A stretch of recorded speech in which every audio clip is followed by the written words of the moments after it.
Chapter 6. Pig and Pepper. For a minute or two she stood looking at the house, and wondering what to do next, when suddenly a footman in livery came running out of the wood.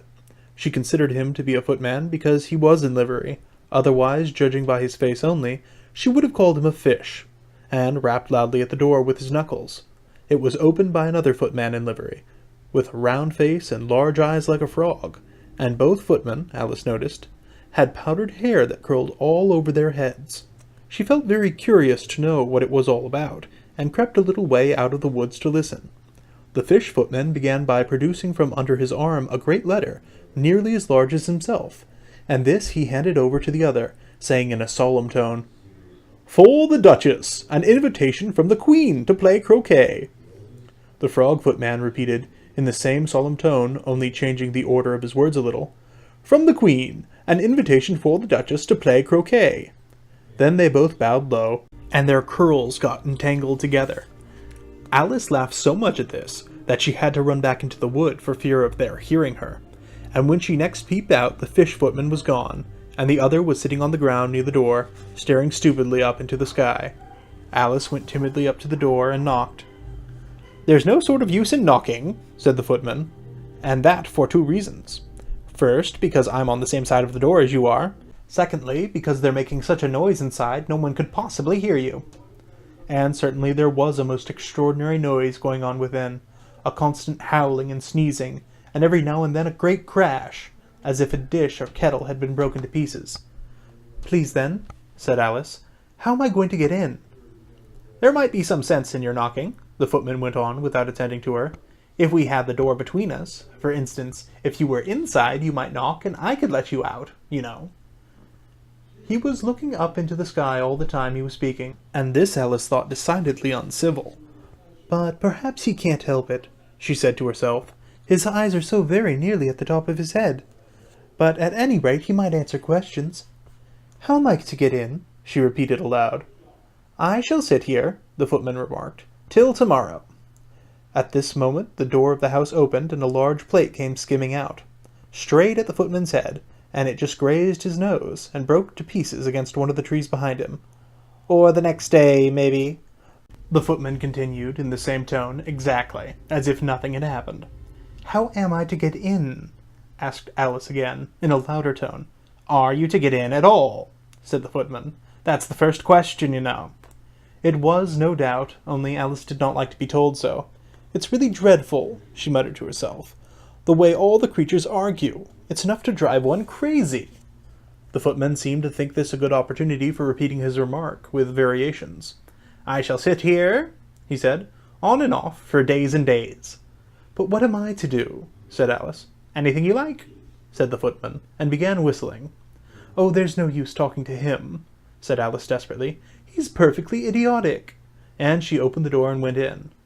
The door led right into a large kitchen, which was full of smoke from one end to the other. The Duchess was sitting on a three-legged stool in the middle nursing a baby. The cook was leaning over the fire stirring a large cauldron which seemed to be full of soup. "There's certainly too much pepper in the soup," Alice said to herself, as well as she could for sneezing. There was certainly too much of it in the air. Even the Duchess sneezed occasionally, and as for the baby, it was sneezing and howling alternately, without a moment's pause. The only two creatures in the kitchen that did not sneeze were the cook and a large cat which was sitting on the hearth, and grinning ear to ear. "Please would you tell me," said Alice a little timidly, for she was not quite sure whether it was good manners for her to speak first, "why your cat grins like that?" "It's a Cheshire cat," said the Duchess, "and that's why. Pig!"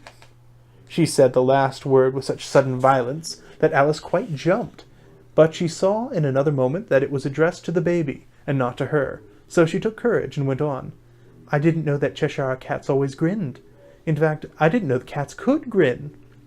"They all can," said the Duchess, "and most of them do." "I don't know of any that do," Alice said very politely, feeling quite pleased to have got into a conversation. "You don't know much," said the Duchess, "and that's a fact." Alice did not at all like the tone of this remark, and thought it would be as well to introduce some other subject of conversation. While she was trying to fix on one, the cook took the cauldron of soup off the fire, and at once set to work throwing everything within her reach at the Duchess and the baby. The fire irons came first. Then followed a shower of saucepans, plates, and dishes. The Duchess took no notice of them, even when they hit her, and the baby was howling so much already that it was quite impossible to say whether the blows hurt it or not. "Oh, please mind what you're doing," cried Alice, jumping up and down in an agony of terror. "Oh, there goes his precious nose," as an unusually large saucepan flew close by it, and very nearly carried it off. "If everybody minded their own business," the Duchess said in a hoarse growl, "the world would go round a deal faster than it does." "Which would not be an advantage," said Alice, who felt very glad to get an opportunity of showing off a little of her knowledge. "Just think what work it would make with the day and night. You see, the Earth takes 24 hours to turn round on its axis." "Talking of axes," said the Duchess, "chop off her head." Alice glanced rather anxiously at the cook, to see if she meant to take the hint, but the cook was busily stirring the soup, and seemed not to be listening, so she went on again. 24 hours, I think, or is it 12? "Oh, don't bother me," said the Duchess. "I never could abide figures." And with that she began nursing her child again, singing a sort of lullaby to it as she did so, and giving it a violent shake at the end of every line. "Speak roughly to your little boy, and beat him when he sneezes. He only does it to annoy, because he know it teases." Chorus, in which the cook and the baby joined. "Wow, wow, wow!" While the Duchess sang the second verse of the song, she kept tossing the baby violently up and down, and the poor little thing howled so that Alice could hardly hear the words. "I speak severely to my boy, I beat him when he sneezes, for he can thoroughly enjoy the pepper when he pleases. Wow, wow, wow!" "Here, you may nurse it for a bit if you like," the Duchess said to Alice, flinging the baby at her as she spoke. "I must go and get ready to play croquet with the Queen." And she hurried out of the room. The cook threw a frying pan after her as she went, but it just missed her. Alice caught the baby with some difficulty, as it was a queer-shaped little creature, and held out its arms and legs in all directions. "Just like a starfish," thought Alice. The poor little thing was snorting like a steam engine when she caught it, and kept doubling itself up and straightening itself out again, so that altogether, for the first minute or two, it was as much as she could do to hold it. As soon as she made out the proper way of nursing it, which was to twist it up into a sort of knot, and then keep tight hold of its rear end and left foot so as to prevent it undoing itself, she carried it out into the open air. "If I don't take this child away with me," thought Alice, "they're sure to kill it in a day or two. Wouldn't it be murder to leave it behind?" She said the last words out loud, and the little thing grunted in reply. It had left off sneezing by this time. "Don't grunt," said Alice. "That's not at all a proper way of expressing yourself."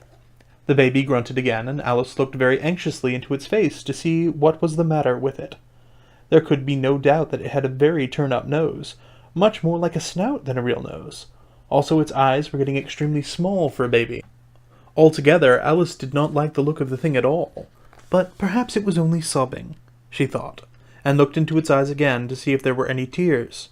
No, there were no tears. "If you're going to turn into a pig, my dear," said Alice seriously, "I'll have nothing more to do with you. Mind now." The poor little thing sobbed again, or grunted. It was impossible to say which. And they went on for some while in silence. Alice was just beginning to think to herself, "Now what am I going to do with this creature when I get it home?" when it grunted again so violently that she looked down into its face in some alarm. This time there could be no mistake about it. It was neither more nor less than a pig, and she felt that it would be quite absurd for her to carry it any further. So she let the little creature down, and felt quite relieved to see it trot away quietly into the wood. "If it had grown up," she said to herself, "it would have made a dreadfully ugly child. But it makes a rather handsome pig, I think." And she began thinking over other children she knew, who might do very well as pigs, and was just saying to herself, "If one only knew the right way to change them," when she was a little startled by seeing the Cheshire Cat sitting on a bough of a tree a few yards off. The cat only grinned when it saw Alice. It looked good-natured, she thought.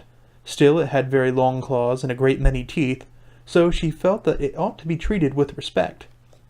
"Cheshire Puss," she began rather timidly, as she did not at all know whether it would like the name. However, it only grinned a little wider. "Come, it's pleased so far," thought Alice, and she went on. "Would you tell me, please, which way I ought to go from here?" "Well, that depends a good deal on where you want to get to," said the cat. "I don't much care where," said Alice. "Then it doesn't matter which way you go," said the cat. "So long as I get somewhere," Alice added as an explanation. "Oh, you're sure to do that," said the cat. "If only you walk long enough." Alice felt that this could not be denied, so she tried another question. "What sort of people live about here?" "In that direction," the cat said, waving its right-hand paw, "lives a hatter, and in that direction," waving the other paw, "lives a March hare. Visit either you like. They're both mad." "But I don't want to go among mad people," Alice remarked. "Oh, you can't help that," said the cat. "We're all mad here. I'm mad, you're mad." "How do you know I'm mad?" said Alice. "You must be," said the cat, "or you wouldn't have come here." Alice didn't think that proved it at all. However, she went on. "And how do you know that you're mad?" "To begin with," said the cat, "a dog's not mad. You grant that." "I suppose so," said Alice. "Well then," the cat went on, "you see a dog growls when it's angry, and wags its tail when it's pleased. Now I growl when I'm pleased, and I wag my tail when I'm angry. Therefore, I'm mad." "I call it purring, not growling," said Alice. "Call it what you like," said the cat. "Do you play croquet with Queen today?" "I should like it very much," said Alice, "but I haven't been invited yet." "You'll see me there," said the cat, and vanished. Alice was not much surprised at this. She was getting so well used to queer things happening. While she was still looking at the place where it had been, it suddenly appeared again. "By the by, what became of the baby?" said the cat. "I'd nearly forgotten to ask." "It turned into a pig," Alice answered very quietly, just as if the cat had come back in a natural way. "I thought it would," said the cat, and vanished again. Alice waited a little, half expected to see it again, but it did not appear, and after a minute or two she walked on in the direction in which the March hare was said to live. "I've seen hatters before," she said to herself. "The March hare will be much more interesting, and perhaps as this is May it won't be raving mad, at least not so mad as it was in March." As she said this, she looked up, and there was the cat again, sitting on a branch of a tree. "Did you say pig or fig?" said the cat. "I said pig," replied Alice, "and I wish you wouldn't keep appearing and vanishing so suddenly. You make one quite giddy." "All right," said the cat, and this time it vanished quite slowly, beginning with the end of its tail and ending with the grin, which remained some time after the rest of it had gone. "Well, I've often seen a cat without a grin," thought Alice, "but a grin without a cat. It's the most curious thing I ever saw in all my life." She had not gone much farther before she came in sight of the house of the March hare. She thought it must be the right house because the chimneys were shaped like ears, and the roof was thatched with fur. It was so large a house that she did not like to go nearer till she had nibbled some more of the left-handed bit of mushroom, and raised herself to about 2 feet high. Even then she walked up towards it rather timidly, saying to herself, "Suppose it should be raving mad after all. I almost wish I'd gone to see the hatter instead."